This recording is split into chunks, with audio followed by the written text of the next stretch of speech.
गेल्या 2 दिवसापासून कोल्हापूर शहर आणि परिसराबरोबरच जिल्ह्याच्या धरण क्षेत्रात देखील पावसाची संततधार कायम आहे आणि त्यामुळे नद्यांच्या पाणी पातळीमध्ये पुन्हा एकदा वाढ होतानाचं चित्र पाहायला मिळतंय। मी आता आहे पंचगंगा नदी घाट परिसरामध्ये आणि इथली दृश्य आपण बघू शकतो। गेल्या 2 दिवसापासून जो पावसाची संततधार सुरू आहे त्यामुळे पंचगंगा नदीच्या पाणी पातळीमध्ये देखील पुन्हा एकदा वाढ होत असतानाचं चित्र पाहायला मिळतंय।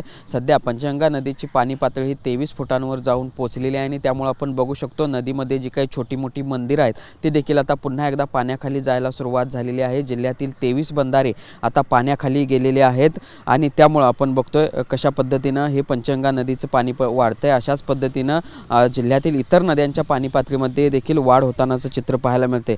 धरण क्षेत्रात देखील पावसाचे जोर अजूनही कायम आहे आणि त्यामुळे राधानगरी धरणाचे 2 स्वयंचलित दरवाजे सध्या उघडे झालेले आहेत, ज्यातून 4000 क्युसेक्सचा विसर्ग भोगावती नदीमध्ये आणि पर्यायाने पंचगंगा नदीमध्ये होतोय आणि त्यामुळे या सगळ्या पंचगंगा नदीच्या पाणी पातळीमध्ये अजून देखील वाढ होण्याची शक्यता आहे ती वर्तवली जाते आणि अशीच जर ही वाढ कायम राहिली तर पुन्हा एकदा पंचगंगा नदीचं पाणी पात्राबाहेर जाऊ शकतं। कोल्हापूर जिल्ह्याला पुढचे 2 दिवस येलो अलर्ट दिलेला आहे आणि त्यामुळे अजूनही पंचगंगा नदीची पाणी पातळी पात्राबाहेर गेलेली नसली तरी ज्या पद्धतीने हा येलो अलर्ट दिलेला आहे आणि जिल्ह्याच्या धरण क्षेत्रात अजूनही ज्या पद्धतीने पावसाची संततधार कायम आहे ते पाहता या सगळ्या नद्यांच्या पाणी पातळीमध्ये अजून देखील वाढ होण्याची शक्यता आहे ती वर्तवली जाते।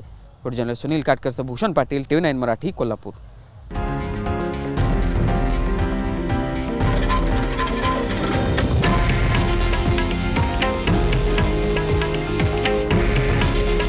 हे आहे देशातील नंबर 1 न्यूज नेटवर्क आणि आपण पाहत आहात TV9 मराठी।